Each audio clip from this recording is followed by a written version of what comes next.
Shalom, salam sejahtera untuk kita. Kita akan masuk di dalam materi kita pada hari ini yaitu mengenai tentang pacaran. Judulnya pacaran, mengapa tidak? Namun sebelum kita masuk di dalam pokok bahasan, kita terlebih dahulu bersatu di dalam doa, meminta pertolongan dari Tuhan melalui Allah Roh Kudus untuk memberikan pengertian kepada kita agar dapat memahami materi dengan baik. Mari kita satu di dalam doa. Kita berdoa.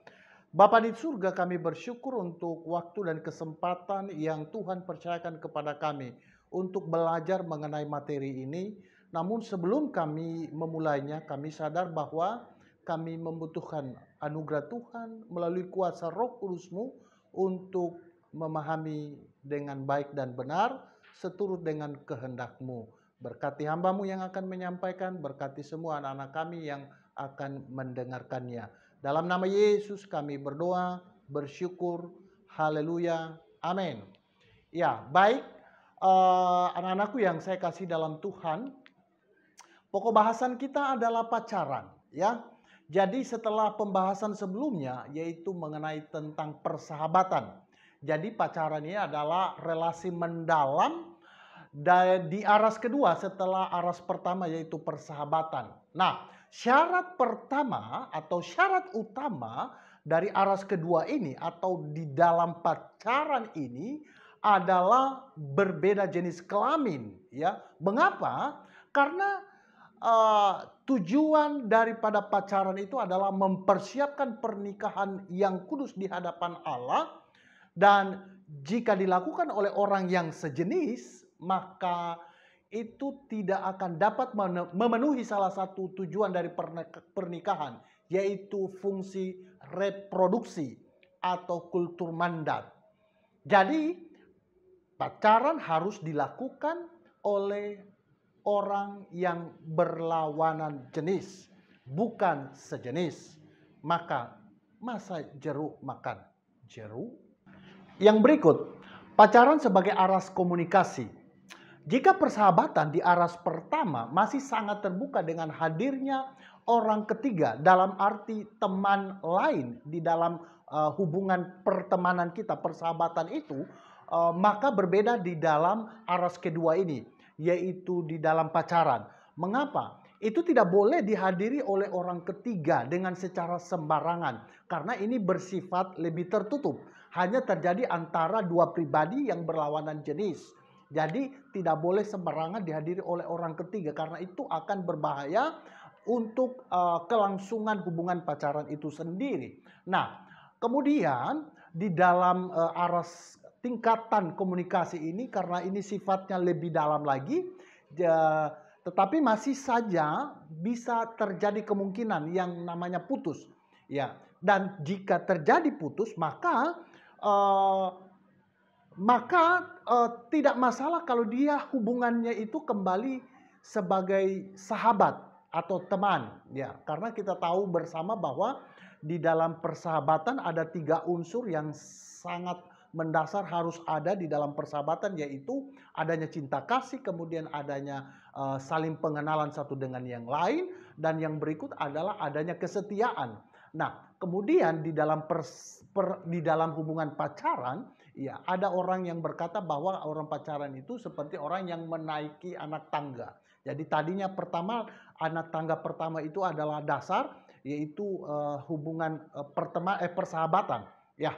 Nah, kemudian apabila masuk lagi ke hubungan yang lebih dalam yaitu pacaran, maka kita seperti naik ke anak tangga berikutnya.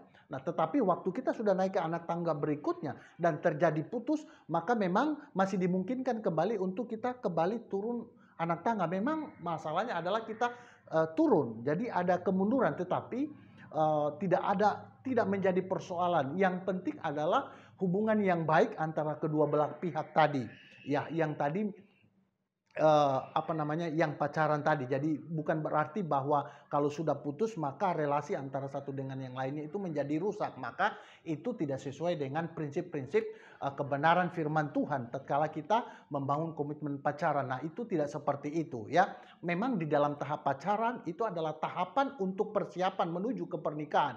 Jadi goalnya itu adalah, atau anak tangga berikutnya atau goal terakhirnya itu adalah pernikahan itu sendiri. Tetapi kalau memang ada sesuatu masalah, mungkin ketidakcocokan atau apapun itu yang menyebabkan hubungan pacaran itu tidak bisa dilanjutkan ke pernikahan, maka hubungan itu kembali ke bawah, yaitu berteman atau bersahabat.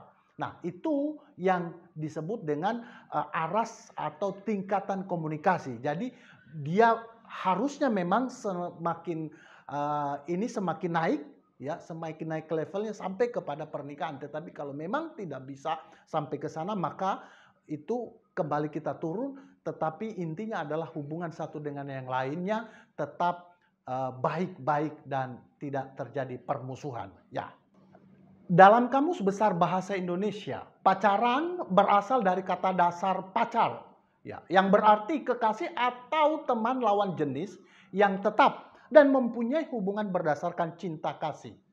Pacaran merupakan proses perkenalan antara dua insan manusia yang biasanya berada dalam rangkaian tahap pencarian kecocokan menuju pada kehidupan berkeluarga yang dikenal dengan pernikahan. Jadi intinya menurut definisi ini adalah bahwa pacaran itu merupakan persiapan untuk menuju ke tahap selanjutnya, yaitu pernikahan. Nah, berikut kita melihat ada beberapa ciri dari pacaran itu sendiri, ya. Yang pertama, relasi yang lebih akrab antara dua pribadi yang berlawanan jenis, ya. Jadi kembali saya tekankan bahwa ya, relasi yang dibangun antara dua pribadi yang berlawanan jenis, ya, bukan bersamaan jenis. Nah, kemudian yang kedua, hubungan berdasarkan cinta kasih, ya. Jadi relasi itu didasarkan oleh cinta kasih. Adanya cinta yang membuat satu dengan yang lain membangun komitmen pacaran. Yang berikut berawal dari rasa ketertarikan satu sama lain, ya. Jadi ada cinta kasih tetapi memang tertarik satu dengan yang lain, ya. Jadi bukan satu pihak saja yang tertarik, ya. Jadi itu namanya pacaran, bertepuk sebelah tangan, ya. Tidak seperti itu. Jadi satu dengan yang lainnya itu saling tertarik. Jadi jangan kamu berkata, pacarku ini, tetapi ternyata dia tidak tertarik sama kamu, hanya kamu yang tertarik, ya. Jadi itu namanya bertepuk sebelah tangan. Tidak seperti itu. Adanya rasa ketertarikan antara dua pribadi satu dengan yang lain. Dan yang keempat atau yang terakhir dari ciri pacaran itu adalah langkah awal menuju pernikahan. Nah, jadi kita lihat anak-anak bahwa secara aras komunikasi itu mulai memang dari awal, dimulai dengan persahabatan, kemudian lanjut ke pernikahan, persahabatan, lanjut ke ke pacaran, dan seterusnya goal terakhirnya itu adalah pernikahan. Nah, itulah ciri-ciri orang pacaran. Nah, tetapi yang saya mau perlu luruskan juga, tidak berarti bahwa orang yang bersahabat itu harus pacaran, tidak. Persahabatan itu memiliki tujuan yang lain, dan ada 3 yang mendasari, yaitu didasarkan atas cinta kasih juga, kemudian adanya pengenalan satu dengan yang lain, dan kemudian adanya kesetiaan satu dengan yang lainnya. Ya. Tetapi di dalam persahabatan bisa dilakukan oleh antara jenis kelamin yang sama, ya, dua pribadi yang berjenis kelamin yang sama. Boleh antara laki sama laki dan juga perempuan sama dengan perempuan, ataupun sebaliknya laki dengan perempuan, perempuan dan laki, itu juga bisa terjadi persahabatan yang kuat. Nah, tapi maksud saya adalah orang yang berpacaran itu selalu diawali dengan persahabatan. Nah, kemudian kalau sudah bersahabat, lalu kemudian kalau memang tertarik satu dengan yang lain, ada ciri-ciri yang keempat itu, maka lanjut ke dalam pacaran, tetapi goal tujuannya itu adalah pernikahan, ya. Bukan hanya sebatas coba-coba, apalagi ada tujuan-tujuan lain seperti mau memuaskan hawa nafsu. Oh, bukan itu. Bukan itu tujuan dari pacaran. Anak-anakku yang dikasih oleh Tuhan, di dalam Alkitab itu dia menunjukkan adanya rambu-rambu di dalam berpacaran.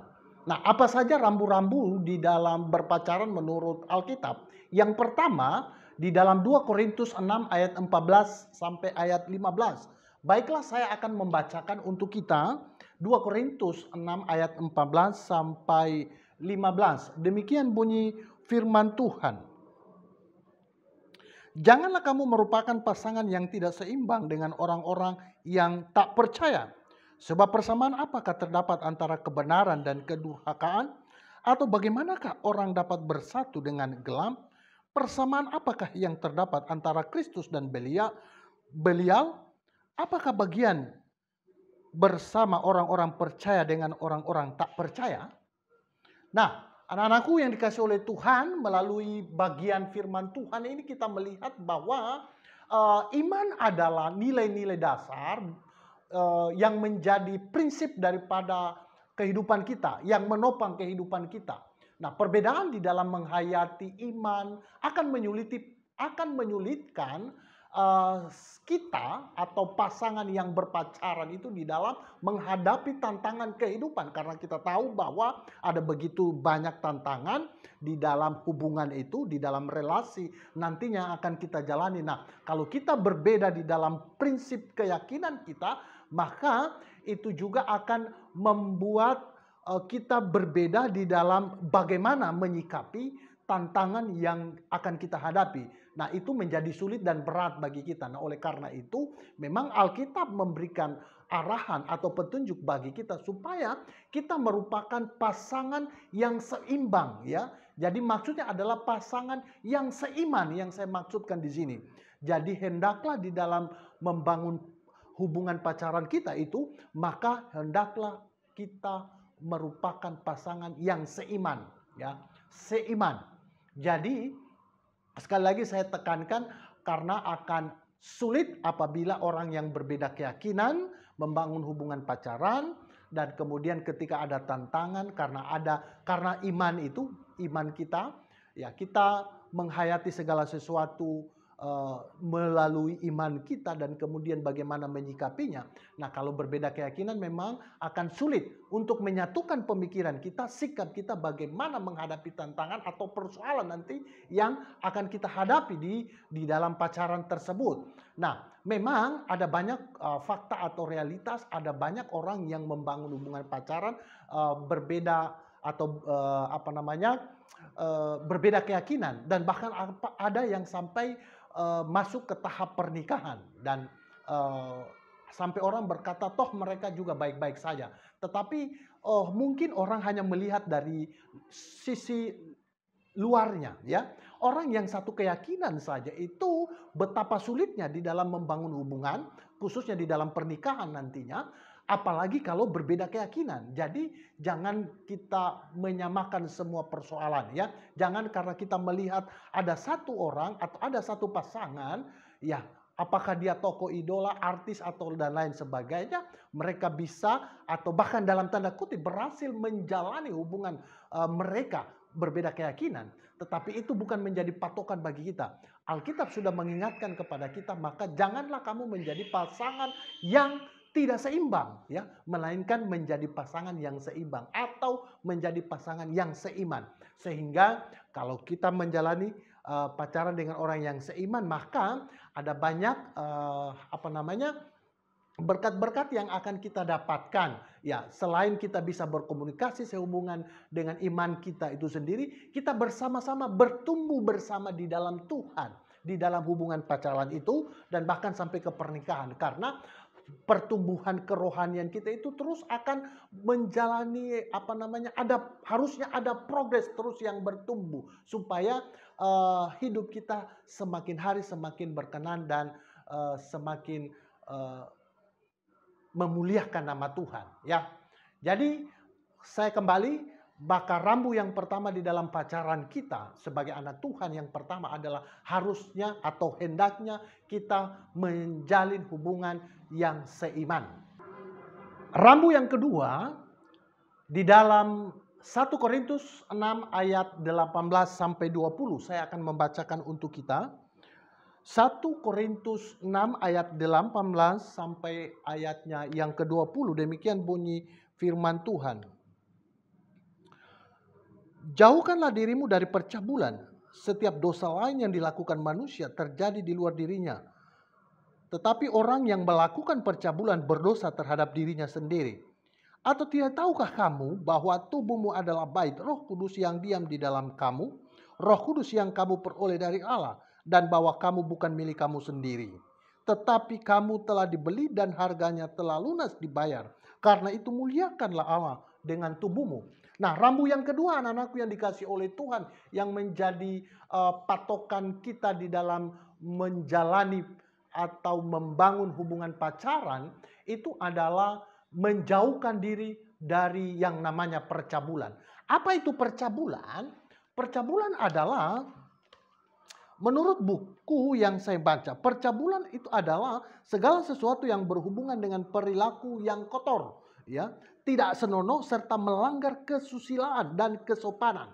Nah, melalui ayat ini Rasul Paulus mengingatkan kita bahwa percabulan itu merupakan dosa yang merusak diri kita sendiri. Nah, kita sebagai anak remaja memang kita sedang bertumbuh secara fisik dan memang kelihatan fisik kita itu sudah seperti orang dewasa. Tetapi tidak berarti bahwa kita bisa melakukan perilaku orang yang dewasa, ya. Ya, sudah bisa melakukan perilaku orang dewasa, ya, seperti orang yang di dalam pernikahan, ya, sudah melakukan hubungan seksual. Nah, ada bahaya dari berbagai media, ya, internet lah, handphone dan gadget kita, di mana kita bisa dengan mudah bisa mengakses berbagai macam video, gambar, atau apapun sifatnya yang bisa mendorong nafsu seksual kita sehingga kita bisa terjerat dan bisa jatuh di dalam dosa percabulan, sehingga itu bisa membuat kita hamil di luar nikah. Nah, oleh karena itu bahayanya, itu bahaya daripada percabulan itu sendiri. Nah, oleh karena itu memang Alkitab mengajarkan kepada kita atau mengingatkan kepada kita supaya kita menjauhkan diri dari percabulan. Nah, orang yang pacaran itu artinya sudah memiliki kedekatan satu dengan yang lain. Secara emosional sudah dekat, ya, secara waktu terjadi pertemuan yang intens dan lain sebagainya. Maka itu kemungkinan untuk jatuh di dalam dosa percabulan itu sangat mudah. Dan memang kita melihat faktanya ada banyak begitu remaja-remaja yang sudah jatuh di dalam dosa percabulan ini. Nah, oleh karena itu ini menjadi peringatan bagi kita, khususnya bagi anak-anakku yang sudah membangun hubungan pacaran. Itu sangat harus hati-hati. Kenapa? Karena bahaya dosa percabulan ini mengancam kita dan itu akan merusak kehidupan kita dan bahkan akan merusak masa depan kita. Nah, anak-anak yang dikasih oleh Tuhan, pertanyaannya adalah mengapa sih seks setelah menikah disebut seks yang benar sedangkan seks sebelum pernikahan dianggap sebuah percabulan? Ya, beberapa jawabannya antara lain. Yang pertama, tujuan dari seks dalam pernikahan adalah pemenuhan kebutuhan biologis dan menghasilkan keturunan yang akan menjalankan mandat dari Allah. Ya, tujuan seks sebelum menikah adalah rasa penasaran dan pelampiasan dorongan seksual hormonal akibat perkembangan teknologi dan globalisasi budaya egosentris. Ya, seperti yang saya sudah singgung di awal. Jadi sangat berbahaya. Tujuan orang melakukan seks di dalam pernikahan dan di luar pernikahan itu berbeda. Jadi ini menjadi alasan mengapa tidak diperbolehkan melakukan seks di luar pernikahan, ya. Yang berikut, yang kedua, mengapa dilarang melakukan seks di luar pernikahan, ya. Jadi seks setelah menikah selalu diikuti oleh tanggung jawab penuh untuk menyiapkan kehidupan keluarga dan buah hati pada masa depan. Sedangkan seks di luar pernikahan tidak berpikir sejauh itu untuk perencanaan masa depan. Sehingga hanya akan menghasilkan adiksi atau ketagihan dan makin menurunkan kewaspadaan diri. Maka resiko kehamilan tidak terencana sangatlah tinggi bagi remaja yang tidak berpikir panjang, yang melakukan hubungan seks itu. Nah, yang berikut yang ketiga, anak-anakku, seks atau kehamilan setelah menikah membuat nama baik keluarga terjaga di hadapan masyarakat. Sedangkan seks sebelum pernikahan akan menimbulkan sanksi sosial dari masyarakat, ya. Jadi berbeda ya, kalau orang sudah menikah maka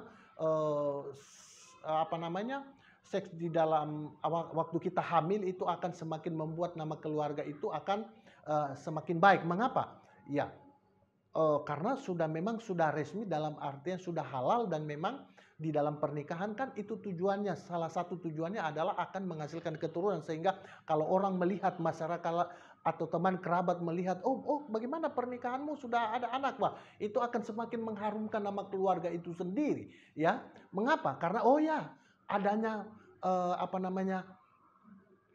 keturunan yang akan lahir dari pernikahan itu. Tetapi sebaliknya, kalau orang hamil di luar pernikahan itu akan mencoreng nama baik keluarga, ya. Itu menjadi aib di tengah masyarakat, ya, sehingga banyak orang yang tidak sanggup, tidak bisa menerima itu, sehingga ada banyak orang yang melakukan akhirnya aborsi, bahkan ada yang melakukan bunuh diri. Kenapa? Karena mentalnya belum siap, emosi belum stabil, dan lain sebagainya. Dan sekarang sudah melihat diri hamil atau menghamili orang kalau dia laki, dan itu menyebabkan orang itu memiliki rasa bersalah, dan bahkan ada yang sampai melakukan tindakan paling bodoh, yaitu melakukan bunuh diri. Jadi itu bahaya-bahayanya. Nah, kemudian anak-anakku yang dikasih oleh Tuhan, percabulan adalah tindakan yang mencemarkan tubuh sehingga harus dijauhi oleh orang percaya, ya, kita sebagai anak Tuhan.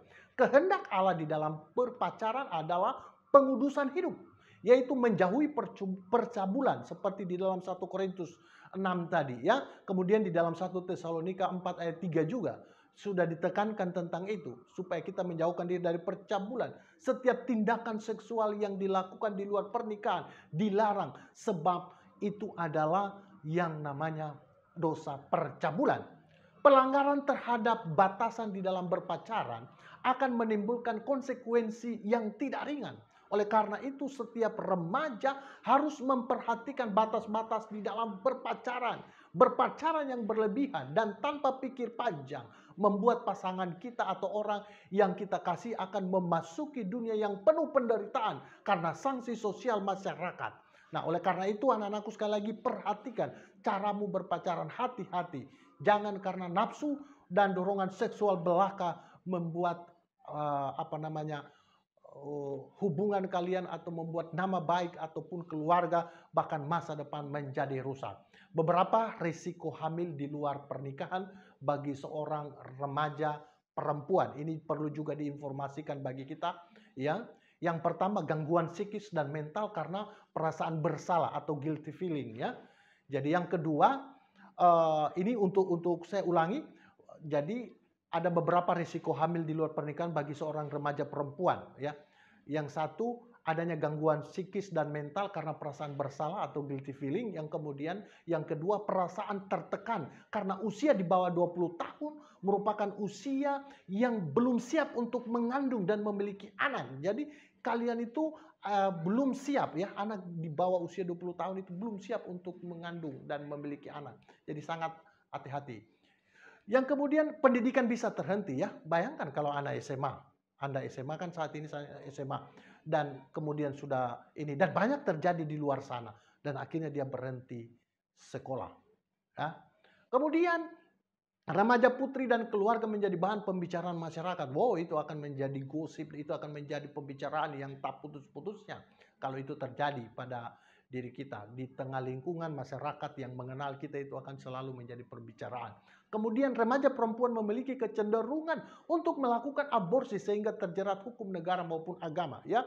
Orang yang melakukan karena ketidaksiapan tadi, maka biasanya orang mencari solusi singkat, melakukan aborsi. Dan ketika dia melakukan aborsi, kalau ketahuan, maka dia berhadapan dengan negara, berhadapan dengan hukum. Itu semakin pelit, semakin menderita anak-anak. Kemudian yang berikut, dan kemudian ada juga risiko kesehatan secara fisik, ya. Tadi secara psikologis, ya. Sekarang secara fisik, kematian mendadak karena pendarahan hebat, ya, orang yang melakukan aborsi itu, Kemudian ada kematian mendadak karena pembiusan yang gagal, ya ini aborsi khususnya. Kemudian kematian secara lambat akibat infeksi serius di sekitar kandungan.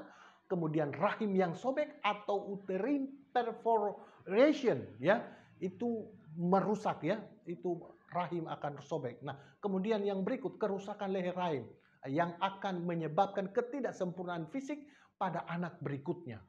Jadi banyak sekali dampaknya ini secara fisik, ya. Kemudian ada lagi kanker payudara karena ketidakseimbangan hormon estrogen pada perempuan karena tubuhnya masih berproses menuju kesempurnaan namun dipaksa memenuhi hormon karena kehamilan.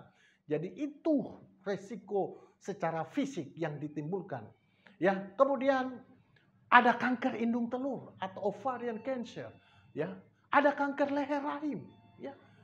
Cervical cancer. Kemudian apalagi ada kanker hati, ya, liver cancer. Kemudian kelainan pada plasenta atau ari-ari, ya, yang akan menyebabkan ketidaksempurnaan pada anak berikutnya dan pendarahan hebat saat kehamilan berikutnya. Kemudian menjadi mandul atau tidak bisa memiliki keturunan. Yang berikut adalah infeksi rongga panggul. Wah, ada banyak sakit penyakit, ya. Infeksi pada lapisan rahim.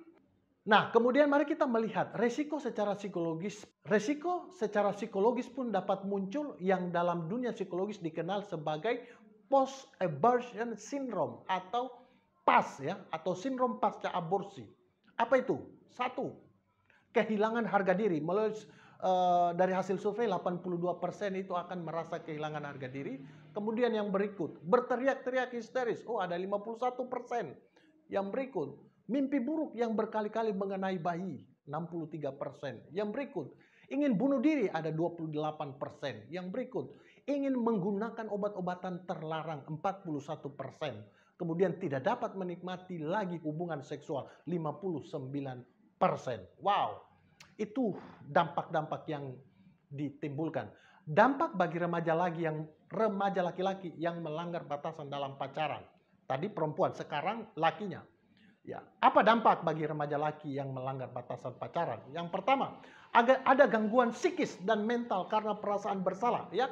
Sama tadi, guilty feeling. Kemudian, menikah dan memiliki tanggung jawab untuk mengurus keluarga sendiri pada usia yang belum matang. Sehingga itu bisa menyebabkan penderitaan-penderitaan yang lain karena usia belum matang, ya.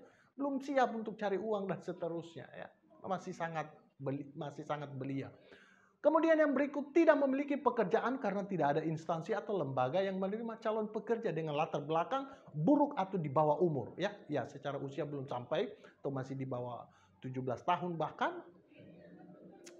Itu bisa menyebabkan dia tidak memiliki pekerjaan. Mungkin Anda berkata, oh ada usaha keluargaku, orang tuaku. Oke, tetapi Anda belum stabil secara psikologi sehingga orang tua juga mungkin belum bisa mempercayakan Anda untuk mengelola usaha keluarga. Jadi kemungkinan untuk kehilangan pekerjaan. Menjadi terkucil dalam masyarakat, ya.